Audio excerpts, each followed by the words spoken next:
Early on May 2, 2026, Flight NK-1833 touched down in Dallas-Fort Worth. When those wheels hit the runway, Spirit Airlines ceased to exist. The final landing prompted a wave of melancholy nostalgia for an airline that had defined a specific, often frustrating era of travel. This was a carrier famous for delayed flights, canceled routes, and bare-bones cabins. For years, consumer complaints routinely outpaced the competition, earning it a widespread reputation as America's worst airline. This graph reveals a contradiction. While customer satisfaction remained near the bottom, passenger volumes spiked upward, making Spirit North America's 7th largest carrier. This massive gap highlights the central mystery. Millions complained about the product, yet millions more bought tickets.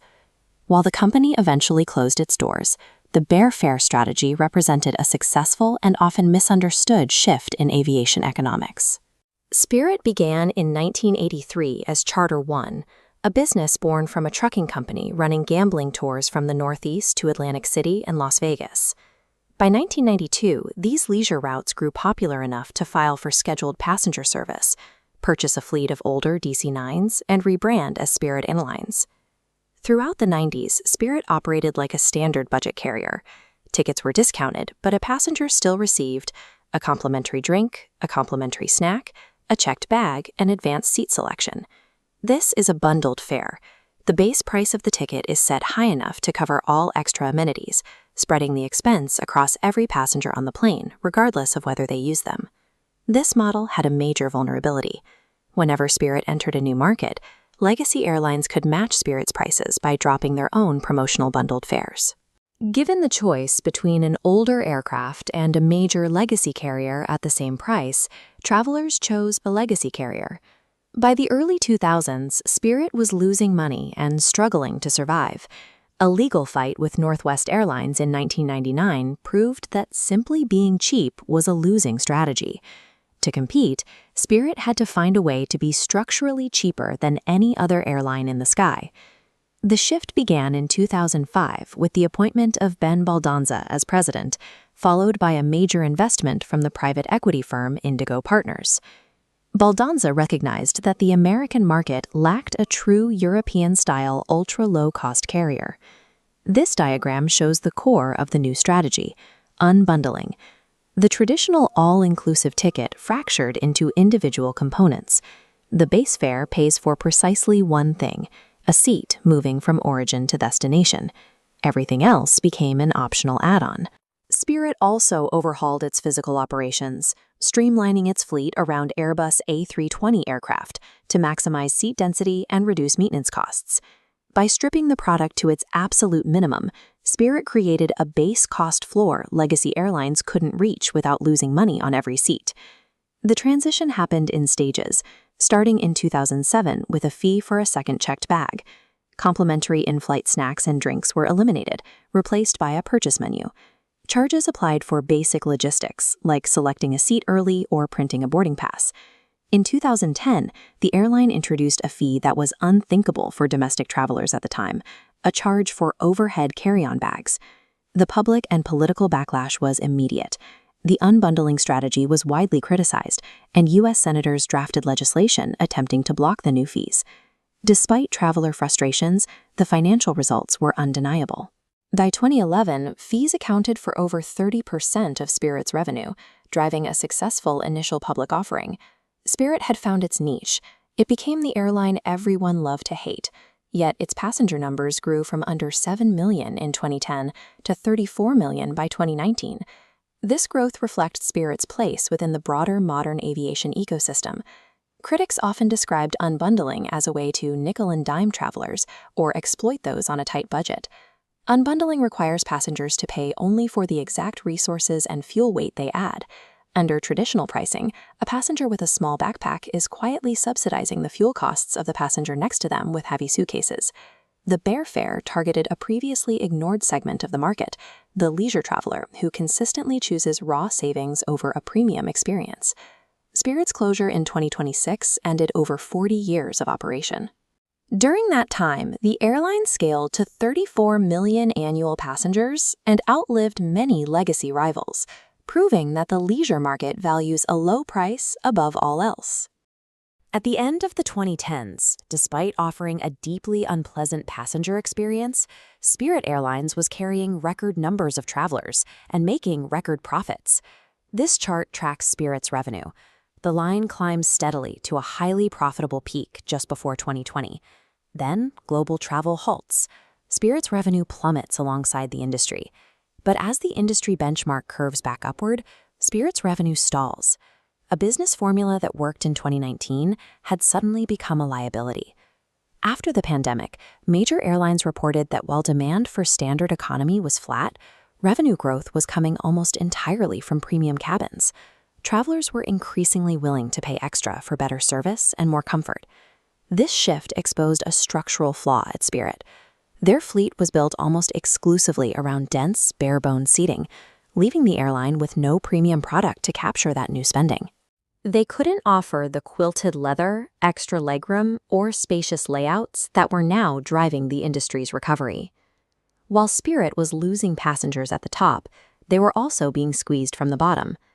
Delta, American, and United moved into Spirit's territory by introducing basic economy fares.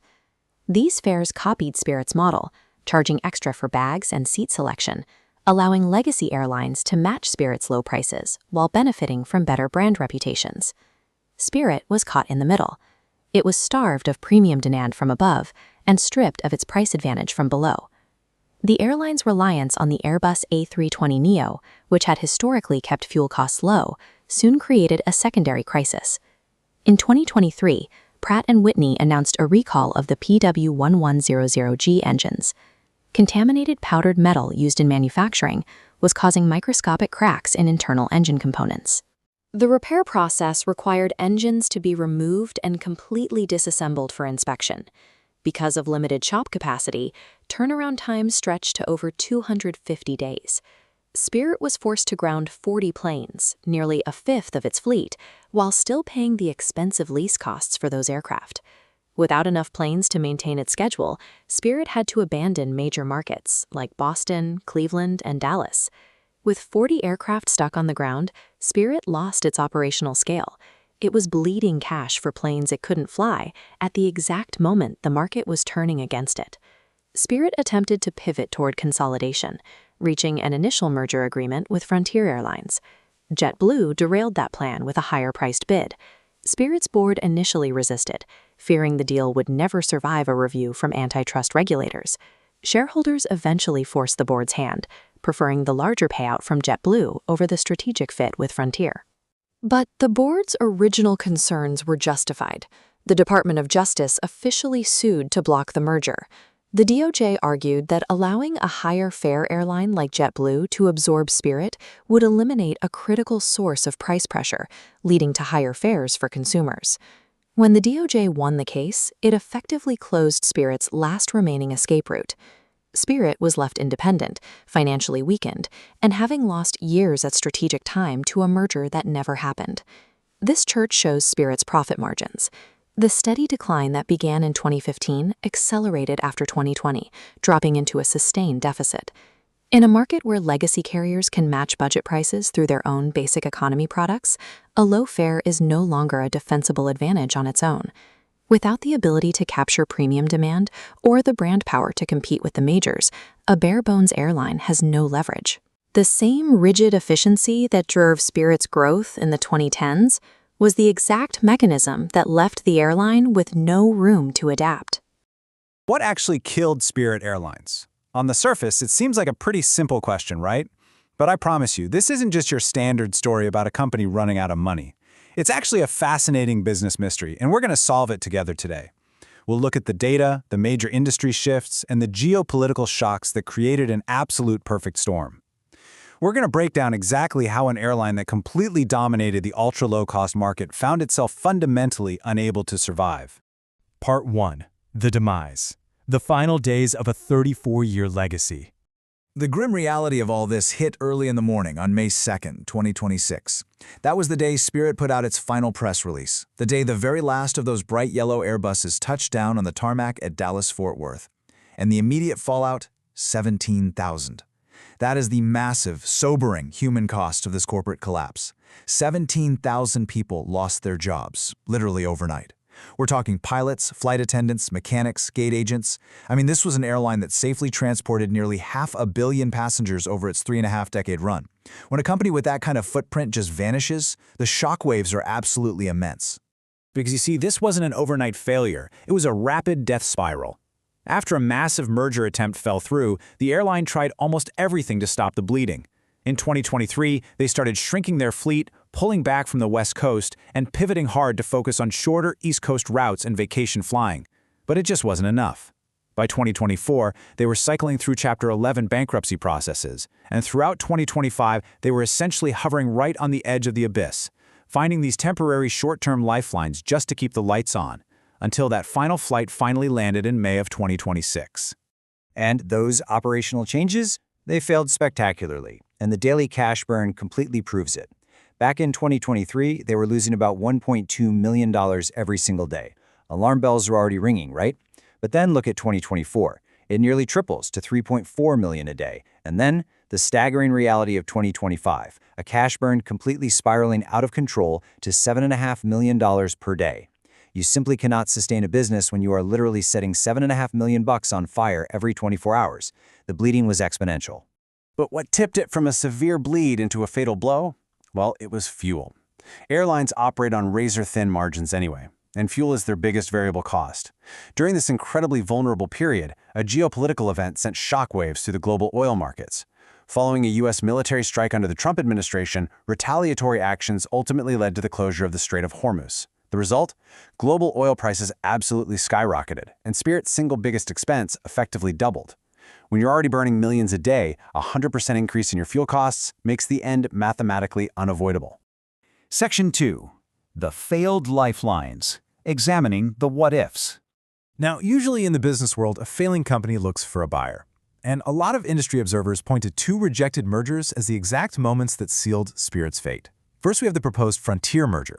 Spirit actually rejected a weaker offer from Frontier. And honestly, a lot of folks argue that even if it had gone through, it wouldn't have saved them. Frontier is struggling to find stable profitability on its own, so a Spirit-Frontier merger might have just resulted in two weak airlines syncing together. Then there was the much larger JetBlue merger. Now this one was blocked by a Department of Justice antitrust case. And legally speaking, the DOJ's case was actually really strong. They were strictly enforcing the law to prevent market consolidation. But here's the crucial point. The DOJ treated the alternative to the JetBlue merger as if Spirit would just remain this healthy, independent competitor in the market. But by 2023, anyone looking closely at those cash burn numbers we just talked about knew Spirit was at serious risk of going under entirely. The alternative wasn't an independent competitor. The alternative was total collapse. In hindsight, allowing JetBlue to absorb Spirit might have actually preserved those 17,000 jobs and created a much stronger, more viable competitor to take on the massive legacy airline. Part 3. The underlying condition, the true cause of death. Because honestly, blaming the DOJ or global oil shocks is kind of missing the forest for the trees. Those lawsuits and oil shocks, they were just acute injuries, final blows that accelerated a fate already sealed by a much larger silent killer. What really dismantled Spirit's business model was that the entire macroeconomic environment of aviation literally shifted right beneath their feet. American travelers changed their expectations. Airline pricing mechanisms became incredibly sophisticated. And maybe most importantly, industry revenue shifted heavily toward premium products. First class, business class, premium economy, lounge access. Spirit's whole model was loud, it was fee-heavy, and it relied entirely on rock-bottom base fares. They exploited a very specific niche beautifully for a long time, but that niche was actively shrinking. The weapon that truly neutralized Spirit, though, was what we call the imitation strategy. The massive legacy carriers, your Deltas, Uniteds, Americans, they figured out how to beat Spirit at its own game. They introduced basic economy fares. They essentially learned how to imitate ultra-low-cost pricing on just a subset of their seats in the back, without fully becoming ultra-low-cost carriers themselves. Think about it. If a legacy carrier can offer you a fare just $10 more than Spirit's, but with way better reliability and a vast global network, your choice as a consumer completely changes. The legacy airlines effectively boxed Spirit into a corner, narrowing the market until there was simply no room left for the yellow planes to maneuver. Section 4. A complicated legacy. Moving beyond the punchlines. For years, Spirit Airlines was the ultimate punchline for late-night talk shows and viral internet memes, right? But as we close out this autopsy, we really need to shift our perspective and look at the sincere 34-year socioeconomic impact this brand actually had. The United States is a massive country with vast distances, and let's face it, very weak long-distance public transportation. Because of this, Spirit made movement possible for low-income Americans who otherwise would have been completely grounded. We aren't just talking about cheap flights to Vegas for a weekend party. Spirit funded essential life moments. It allowed people with very little disposable income to actually fly across the country for a grandmother's funeral, a sibling's wedding, or a sudden family emergency. These are vital human connections that simply would have been financially impossible without those rock-bottom fares. And I think there's a specific sentiment that perfectly captures the airline's entire existence. People love to complain about the cramped seats, the wild fees for printing a boarding pass, the total lack of free water, but they didn't just love to hate Spirit. The reality is, they also hated how much they needed it. Millions of Americans proved, ticket after ticket, year after year, that they fundamentally needed an airline that was willing to brutally strip away every single luxury and comfort, just so they could afford to get from point A to point B. Which leaves us with one final, absolutely critical question. The yellow planes are permanently grounded now.